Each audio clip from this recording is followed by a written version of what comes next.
Hello बच्चों।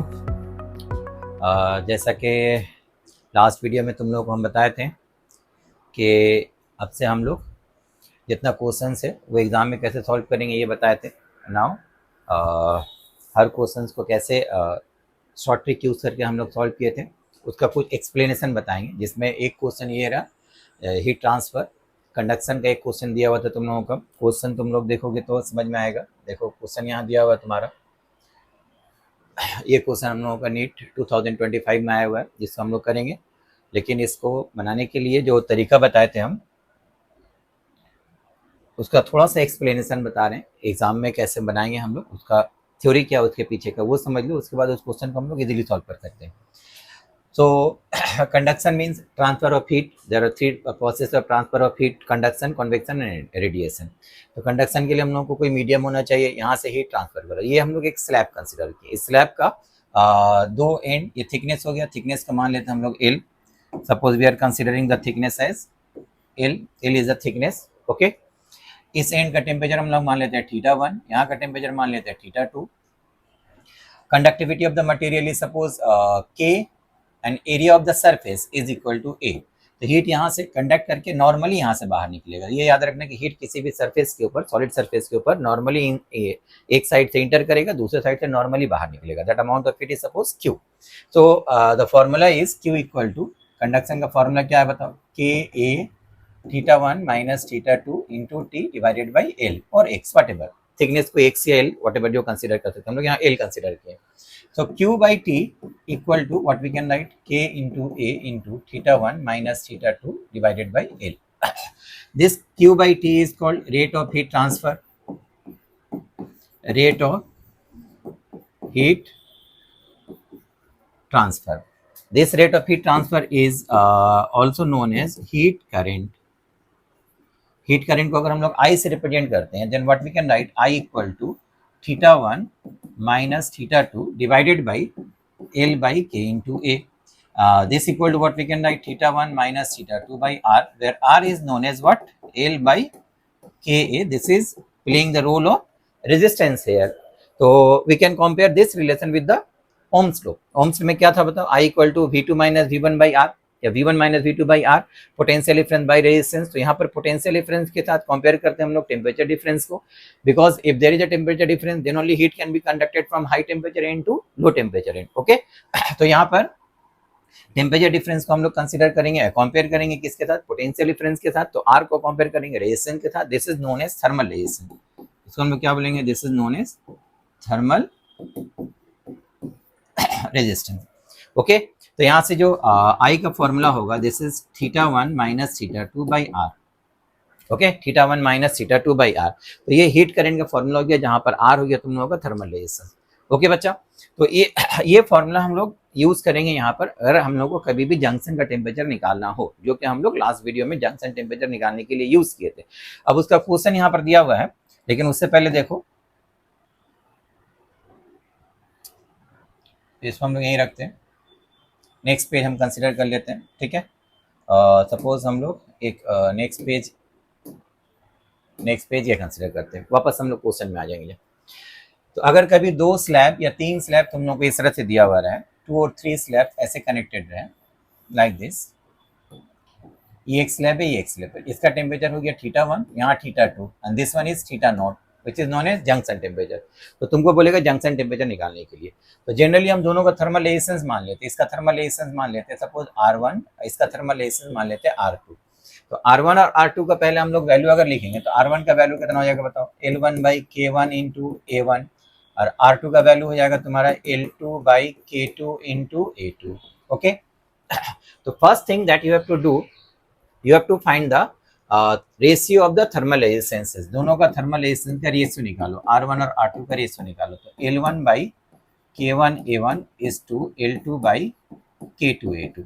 ठीक है, तो यहाँ से L1 L2 A1 A2 K1 K2 का जो वैल्यू दिया हुआ रहेगा उसको हम लोग पुट कर देंगे। रिलेशंस विल बी गिवन, जो रिलेशंस रहेगा इनके बीच में, लेंथ में भी सेम डिफरेंट भी हो सकता है, तो जो रिलेशन दिया रहेगा इसमें पुट करके हम R1 R2 का रेशियो निकालेंगे।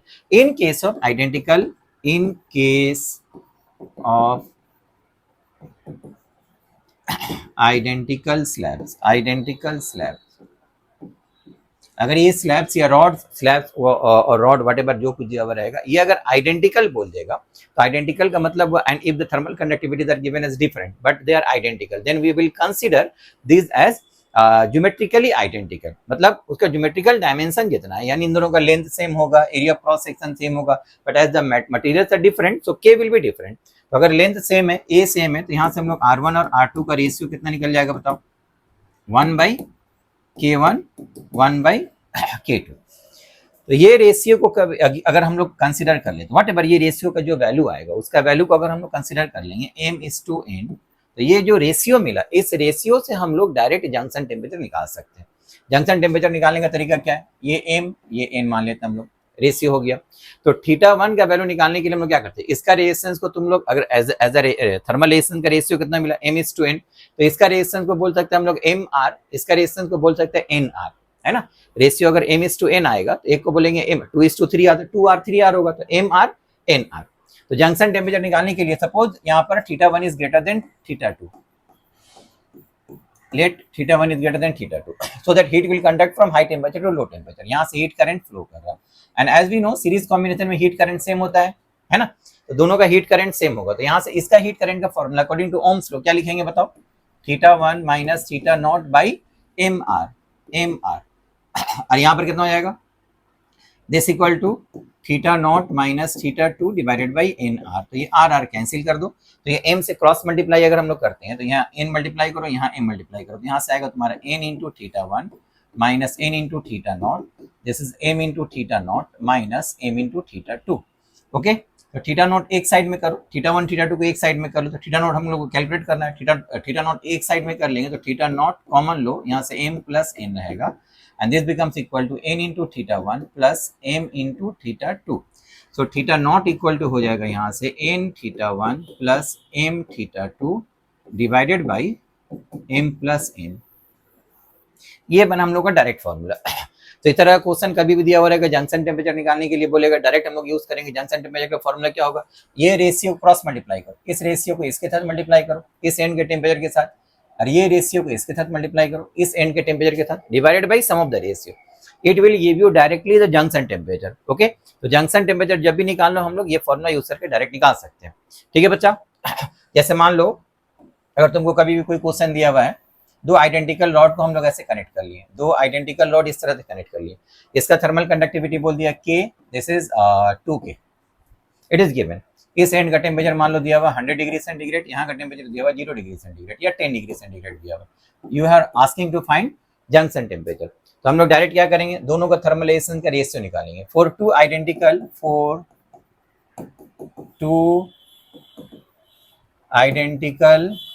rods, identical means if the thermal conductivities are different and the rods are identical, so we will consider only the their geometrical shapes are identical। तो geometrical shapes अगर identical होता है तो thermal resistance का ratio क्या हो जाएगा बताओ, R1 R2 का रेशियो होगा 1/K 1/2K, so it becomes equal to 2:1। तो रेशियो यहाँ से पता चल गया हम लोग का 2:1। तो अगर जंक्शन टेम्परेचर निकालना तो डायरेक्ट फॉर्मूला क्या यूज करेंगे बताओ, ये रेशियो को इसके साथ मल्टीप्लाई करो, ये रेशियो को इसके साथ मल्टीप्लाई करो, divide by sum of the ratio, तो it becomes equal to 20 plus 100 divided by sum of the ratio 3, so it is 120/3, so it is 40 degree centigrade. Junction temperature is equal to 40 degree centigrade. तो ये junction temperature निकालने के लिए हम लोगों का सबसे इजी मेथड है, इस तरह का क्वेश्चन जब भी दिया हुआ रहेगा। ओके, अब वापस आते हैं हम लोग क्वेश्चन में। जैसे मान लो यहाँ पर ये एग्जाम में क्वेश्चन 25 का हम लोग बाद में करेंगे, पहले सपोज ये क्वेश्चन हम लोग करते हैं, यहाँ 3 रॉड्स दिया हुआ रहेगा, अगर 2 की जगह 3 रॉड्स दिया रहेगा तो क्या करेंगे हम लोग, यहाँ पर क्वेश्चन में बोल दिया 3 identical rods are connected as shown in the figure, find the temperature of the 2 junctions. यहाँ का θ1 मान लो, यहाँ θ2 मान लो, तो हम लोग जितना भी रॉड इस तरह से कनेक्टेड रहेगा सबका थर्मल रेजिस्टेंस का रेशियो निकाल लेंगे हम लोग। तो ratio of the thermal resistance कितना होगा बताओ, यहाँ पर R1 R2 R3, तो रेशियो 1/K। आइडेंटिकल रॉड्स के लिए थर्मल कंडक्टिविटी का जो रेशियो होगा, reciprocal of the thermal conductivity का जो रेशियो रहेगा वही थर्मल रेजिस्टेंस का रेशियो, तो रेशियो को जस्ट उल्टा कर देंगे ना, 1/K, दिस 1/K/2 2 पर चला जाएगा, तो it becomes equal to 2/K, और ये हो जाएगा तुम्हारा कितना 3/K, तो रेशियो बिकम्स 1:2 2:3। ठीक है, तो यहाँ पे रेशियो आ गया ये 1 ये 2 ये 3। अब हम लोग अगर ये जंक्शन का टेम्परेचर निकालते हैं, ये जंक्शन का टेम्परेचर निकालेंगे तो क्रॉस मल्टीप्लाई करेंगे, देखो यहाँ से लेकर के यहाँ, but this is unknown. Okay, तो हम लोग इसको मल्टीप्लाई करेंगे उस एंड के टेम्परेचर के साथ जहां का जिस जंक्शन का टेम्परेचर हमको पता हो। तो हम लोग को इस एंड का टेम्परेचर पता है 20 डिग्री सेंटीग्रेड, तो हम लोग 1 को डायरेक्ट यहाँ मल्टीप्लाई करेंगे, तो यहाँ पर टोटल थर्मल रेजिस्टेंस कितना होगा, ये तो रेशियो पता चला ना 1:2, 2:3, तो इसका रेजिस्टेंस हम लोग बोल सकते हैं R, ये हो गया 2R, ये हो गया 3R, and all the rods are connected in series combination in this case. तो यहाँ पर अगर हम लोग θ1 निकालेंगे तो इस एंड का रेजिस्टेंस हो गया R, तो इस एंड का रेजिस्टेंस कितना होगा 2R + 3R, they are connected in series combination, तो दोनों का रेशियो को हम लोग ऐड कर देंगे, बिकॉज सीरीज कॉम्बिनेशन में इक्विवेलेंट रेजिस्टेंस कितना होता है R1 + R2, ये 2R + 3R कितना हो जाएगा बोलो 5R। तो हम लोग θ1 डायरेक्ट कैसे निकालेंगे 1 × 20, और इस पार्ट का रेशियो कितना हो गया यहाँ पर 5, तो 5 को मल्टीप्लाई करो 5 × 100, तो θ1 का वैल्यू डायरेक्ट निकल करके आता है कितना बताओ 1 × 20, 5 × 100 means 500 divided by sum of the ratio 3। Okay,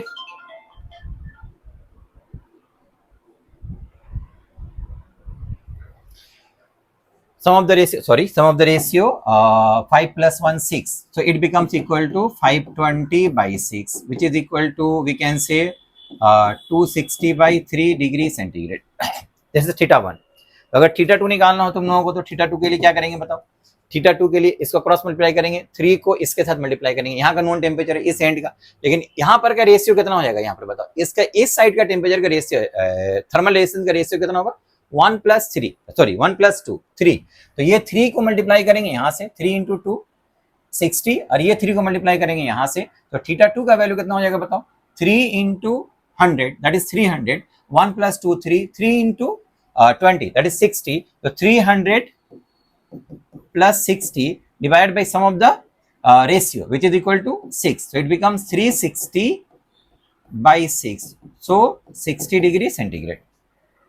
तो θ2 का वैल्यू आ गया तुम्हारा कितना 60 डिग्री सेंटीग्रेड, और θ1 का वैल्यू हो गया तुम्हारा कितना 260/3 डिग्री सेंटीग्रेड। तो इससे हम लोग डायरेक्ट इसका वैल्यू निकाल सकते हैं।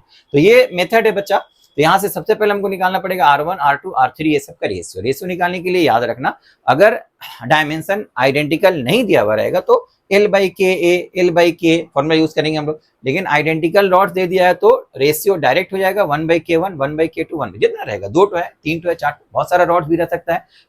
ये सिंपल क्वेश्चन हम लोग ऐसे बना सकते हैं। ओके, अब देखो जैसे यहाँ पर क्वेश्चन दिया हुआ है ये वाला, K1, K2 are the thermal conductivities, L1, L2 are the lengths, and A1, A2 are the cross section areas of the steel and copper rods respectively, such that K2/K1 is 9. Okay, A1/A2 2, their area of cross sections are different, एक मोटा है एक पतला है, ठीक है, और L1/L2 equal to 2, so the lengths are also different, so they are not identical. Then find the for the arrangement as shown in the figure, the value of the temperature T of the steel copper junction in the steady state will be junction का temperature कितना होगा ये निकालना है। तो बच्चे यहाँ हम लोग कैसे निकालेंगे, देखो ये स्टील का थर्मल रेजिस्टेंस R1 मानते हैं, इसका R2 मानते हैं, तो R1 और R2 का रेशियो निकालो। R1 R2 का रेशियो यहाँ पर कैसे पता चलेगा, L1/K1 A1, because they are not identical, all the quantities are different, है ना। तो L1/K1 A1 हो गया, ये L2/K2 A2 हो गया, तो इसको हम लोग लिख सकते हैं L1/L2 इंटू K1 नीचे रहेगा, K2 ऊपर चला जाएगा, है ना, इंटू A1 नीचे रहेगा, A2 ऊपर चला जाएगा। तो अब वैल्यू पुट करो, देखो L1/L2 कितना दिया हुआ है, दिस इज 2, K2/K1 कितना दिया हुआ है, K2/K1 is given as 9, and A2/A1 equal to 1/2, it is 1/2, so it becomes equal to only 9, so ratio is 9:1. okay, तो रेशियो इज 9:1, यहाँ 9 हो गया, यहाँ 1 हो गया। तो अब देखो ये 9 मल्टीप्लाई करो इसके साथ, ये 1 मल्टीप्लाई करो इसके साथ, and you will get directly the junction temperature. तो junction temperature in this case will be equal to θ0 9 × 0 which is 0, 1 × 450 which is 450 divided by sum of the ratio 10, so it becomes equal to 450/10, ये cancel हो गया, so 45 degree centigrade is the correct answer. तो your correct answer is 45 degree centigrade. Okay, next देखो, एक question दिया हुआ था जहां पर जंक्शन टेम्परेचर दे दिया है, अब उसका उल्टा क्वेश्चन पूछ रहा है। देखो, 3 rods of identical cross sections and lengths are made of 3 different materials of thermal conductivities K1, K2, K3. These are 3 different materials having thermal conductivities K1, K2 and K3, but the rods are identical. तो identical rods अगर हम लोग बोलते हैं identical rods, तो cross sectional area and length को हम लोग सेम कंसिडर करेंगे, geometrical dimensions will be taken as same. They are joined together at their ends to make a long rod. One of the rod is maintained at 100 degrees centigrade, 100 degrees centigrade, and the other is at 0 degrees centigrade. See the figure. If the joints of the rod are at 70 and 20 degrees centigrade, so the junction temperature in this case are given 70 and 20 degrees centigrade. In the steady state, and there is no loss of energy from the surface of the rod, the correct relationship between K1, K2 and K3 is. K1, K2, K3 में correct relation क्या है? तो यहाँ तीनों का thermal resistance का जो ratio होगा, these ratios will be equal to 1 by K1, 1 by K2, 1 by K3. ठीक है, तो उस रेशियो को अगर हम लोग मान लेते हैं A, B, C, R1, R2, R3 का रेशियो मान लो, हम लोग को जो R1, R2, R3 thermal resistance का जो रेशियो निकलेगा 1 by K1, 1 by K2, 1 by K3, okay, उस रेशियो को हम लोग मान लेते हैं A, B, C, बिकॉज यहाँ जंक्शन टेम्परेचर दिया हुआ है, रेशियो नहीं पता, तो रिवर्स कैलकुलेशन करना पड़ेगा हम लोग को. तो A, B, C अगर हम लोग मान लेंगे तो देखो ये भी टेम्परेचर पता है, ये भी टेम्परेचर पता है, तो हम लोग ये 70 डिग्री सेंटीग्रेड निकालने के लिए क्या करेंगे बताओ, A into 20 B into 100 divided by A plus B. और ये टेम्परेचर, इस जंक्शन का टेम्परेचर निकालने के लिए क्या करना पड़ेगा बताओ, इस पार्ट का रेशियो B, इस पार्ट का C, तो C को मल्टीप्लाई करेंगे यहाँ का temperature, this is known, okay.